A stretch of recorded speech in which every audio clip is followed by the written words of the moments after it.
This is a very big moment. We are actually going to start a big project, and that project is the F12. This is gonna be something completely different. This is gonna be a purpose-built Gymkhana car. Get a good look at the car. It's never gonna look like this again. We're going to completely change the way this car drives. Right now, it's basically a street car with twin turbos on it. Everything else is basically stock on this car. We've got a lot of work to do. We're gonna start tearing this car apart, seeing what's underneath the skin, and seeing what we have to work with. Unfortunately, we've got a turbo issue. It looks like one of these turbos are completely seized up. Yeah, that turbo is dead.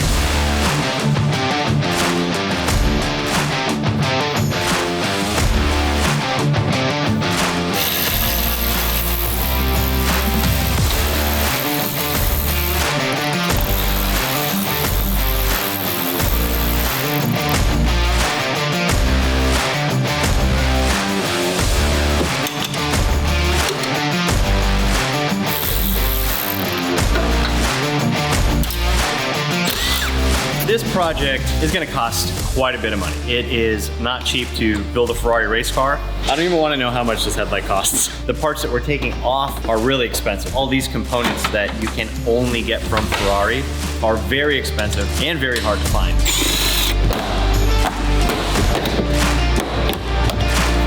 It's pretty heavy.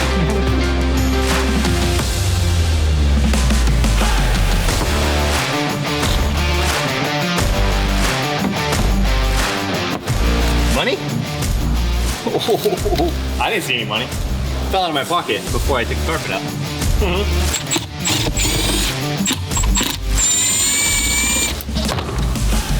Just like that. So this is a reverse button. This is the automatic. This is the launch control. We don't need any of those. The window switches are here, so we'll have to relocate those. I think Damien still wants the windows in and to operate. Maybe the hazards and window switches. Try to find a new spot for them.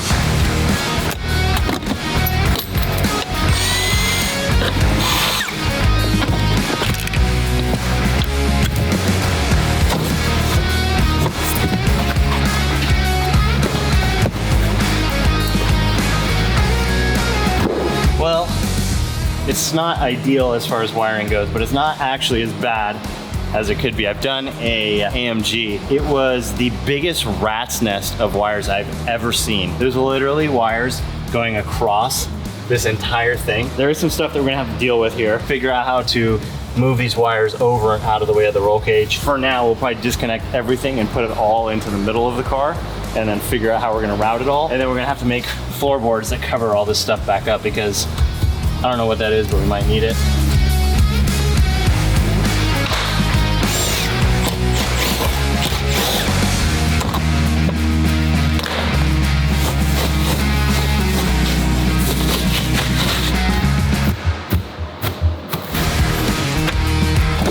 It would be nice if this just all peeled off cleanly. Doesn't look like that's gonna happen. Yeah, the adhesive is just too strong for this foam, so. Well, Tim, they're gonna have some work to do in here.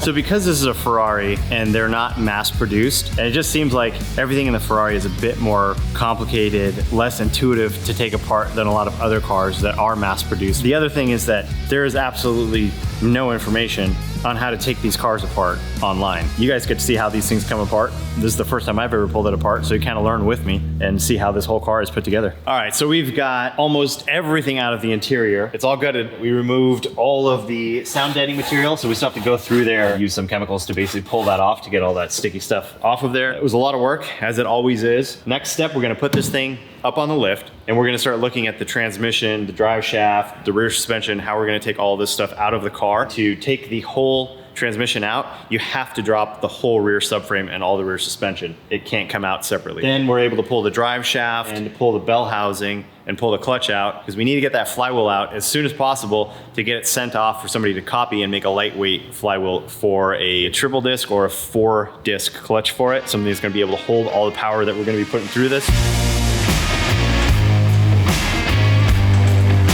So before we get to any of the factory stuff, we've got to pull all this stuff out of the way because the transmission is right here. As you can see, we've got these cross beams on the subframe that are blocking it. So we have to basically drop this whole thing out and then lift the transmission off of the subframe.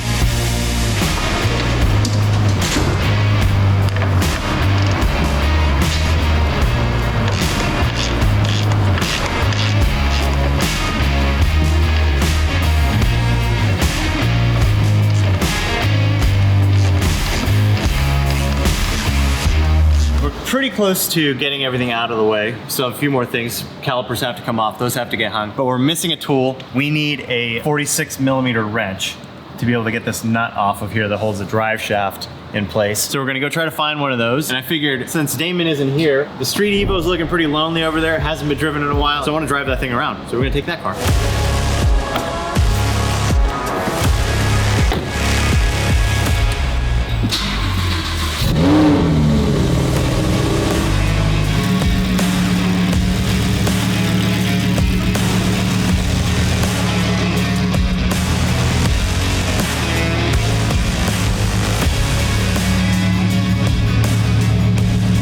So after I put the shocks in this car, I only drove it quarter mile, just up and down the street, a couple little slaloms, and it felt so much better. But I want to drive this thing, get it over some bumps, make some fast lane changes, see how it really feels. Because Damon said it was like night and day difference, like a huge improvement.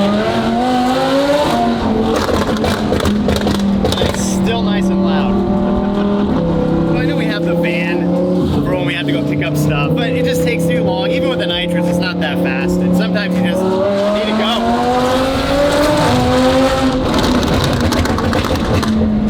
Yeah, this is a lot more fun than the Feels good.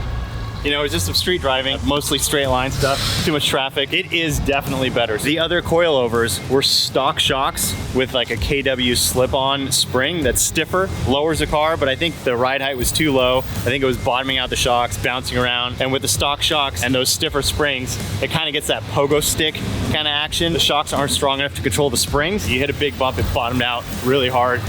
Now it feels really solid. We're looking for a 46mm wrench and I couldn't find anybody that had it. I thought Home Depot was maybe our best bet as far as getting it locally, but it looks like 1.5 inches is the biggest they have and we need 1 7/8. I don't have it, so we're gonna have to grab a big adjustable wrench and hopefully that will fit in the car. So as I'm walking through the aisles, I'm looking at all of these other things that we need for the shop. We took the Street Evo. It doesn't have a frunk. Basically, the only storage you have in that car is by Mark's feet at the moment. So we're just gonna grab these. I'll have to come back with a van another time, but we're saving money. Where's the option to pay with Dave's salary? Oh. There it is. All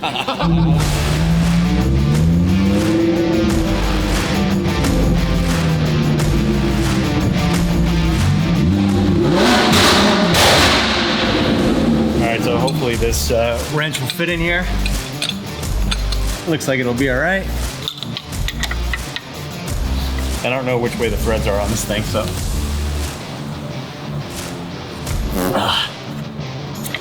Maybe not that direction. Okay, ready? Yep. Oh, there you go. Yeah, I think that started coming.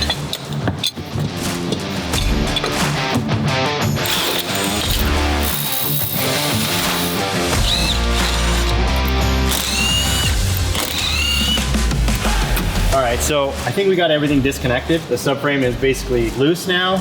Kind of went around, made sure there was no more wires or brackets or anything that was connecting it. Looks like it's all clear, but we'll go up slow and check everything out. Make sure there's nothing back here, other wheel well. All right, Tim, you wanna watch that side? All right, I'm going up.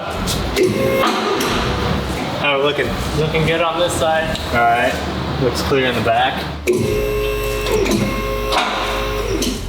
Hang on, we've got these lines that are still connected. All right, so we've got some water lines here. Transmission cooler, we're gonna have to drain this and disconnect these hoses here. But, all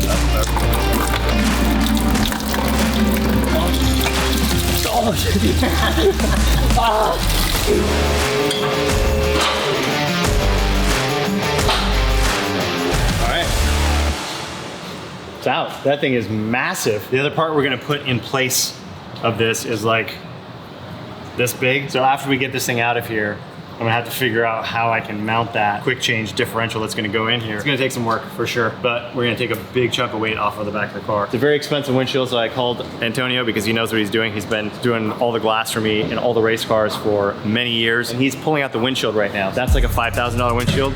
I do not want to break it on the way out, so he's doing everything he can to cut it out as carefully as possible. He's gonna pull that out, and he's also gonna pull out these quarter panel windows here. The reason being is that when we start sanding and grinding inside of the car, we don't want any of that stuff to stick to the glass or take a chance of breaking the glass as well. We'll probably pull the hatch off, get all these parts upstairs and out of the way.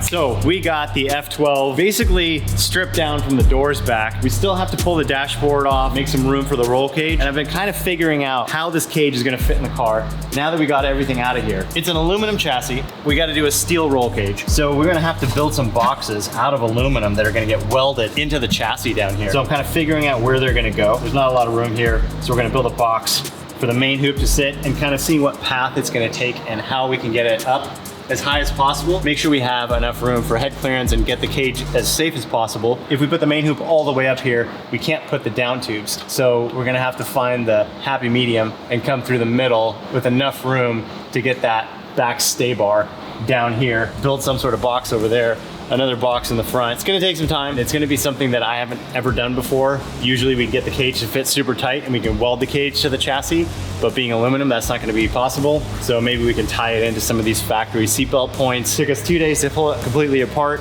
It would take us 2 weeks to put it back together if we were going back to stock. It's gonna take 2 months to do everything the way we wanna do it. See you next time.